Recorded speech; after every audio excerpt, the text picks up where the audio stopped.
Welcome to Let's Talk Criterion, and we're in September, and it's set to be an interesting month. We start with a 4K UHD upgrade from Criterion's inaugural year, 1984. It's Alex Cox's Repo Man.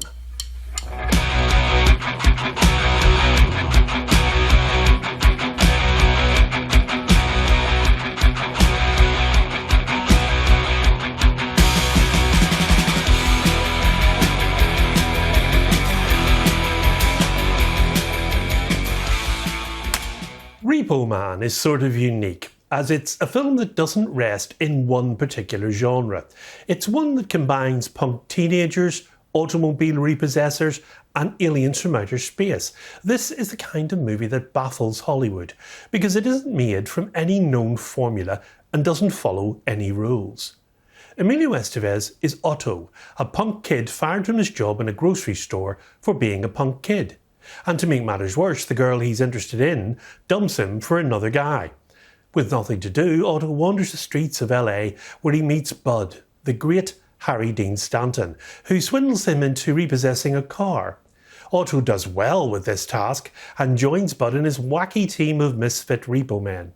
Word gets out, however, that there is a 1964 Chevy Malibu with a $20,000 bounty on the scene, and everyone is alerted to it. A crazed government scientist is erratically driving the car around town, and the government, Otto and his pals and other repo men are on the hunt. Unfortunately, no one but the government is aware that in the trunk of the car there's an alien entity which disintegrates anyone who comes into contact with it. A satire of America under the Reagan administration, consumerism and the atomic age, Repo Man was developed by Cox in partnership with his fellow film school graduates from UCLA.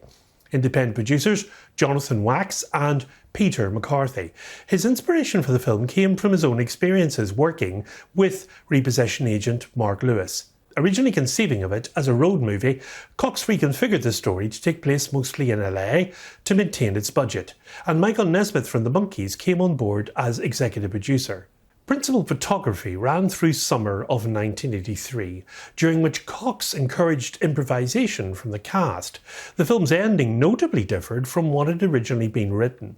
The soundtrack, headlined by a main theme composed and performed by Iggy Pop, is noted as a snapshot of 1980s hardcore punk.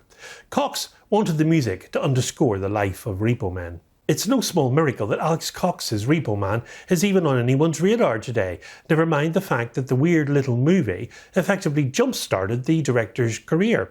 And it's very possible that Repo Man could have slipped into obscurity and dragged Cox into the abyss along with it. There would be no late-night cult showings of it, and more shockingly, there would be no Alex Cox director's series either. Civilization would crumble beneath our feet, and the decimated dregs of society would soon resort to cannibalism. So, we've got to be thankful that we have the junky, punky, Los Angeles peopled by Emilio Estevez's rookie repossessor Otto and the Harry Dean Stanton Obi-Wan-esque performance of Bud. The world of Repo Man is still freshly original, even today, and it's still unique.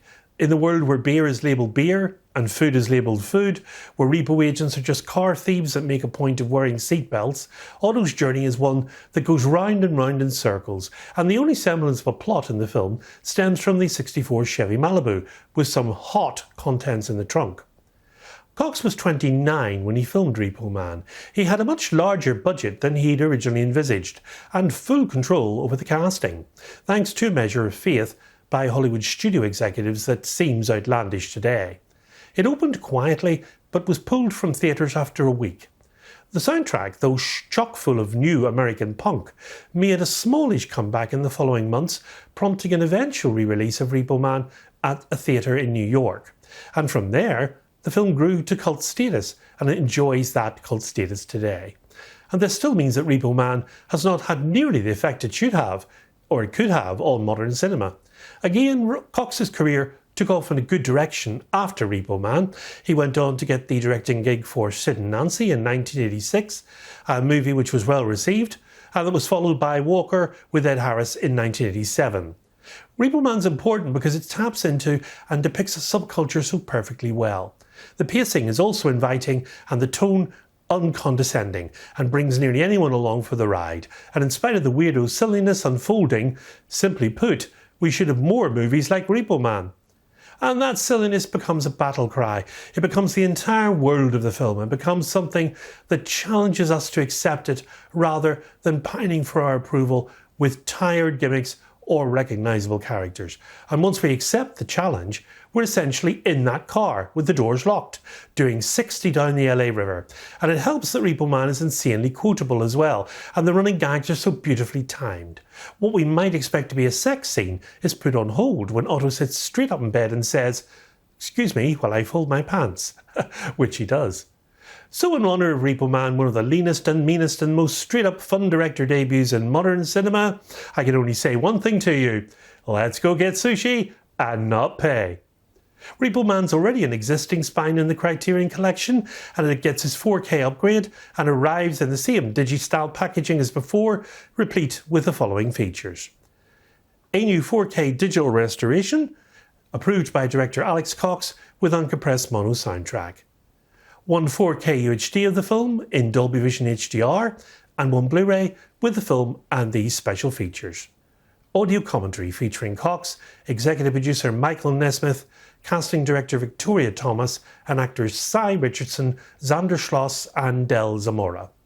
Interviews with musicians Iggy Pop and Keith Morris, and actors Dick Ruda, Olivier Arash and Miguel Sandoval. Deleted scenes, roundtable discussion about the making of the film with Cox, Richardson, Ruda, Zamora and producers Peter McCarthy and Jonathan Wax. Conversation between McCarthy and actor Harry Dean Stanton. Cox's cleaned up TV version of the film. Trailers and an essay written by the critic Sam McFeeters, an illustrated production history by Cox, and a 1987 interview with real-life Repo Man Mark Lewis, and cover illustrations by Jay Shaw and Tyler Stout, and the design is by Rob Jones.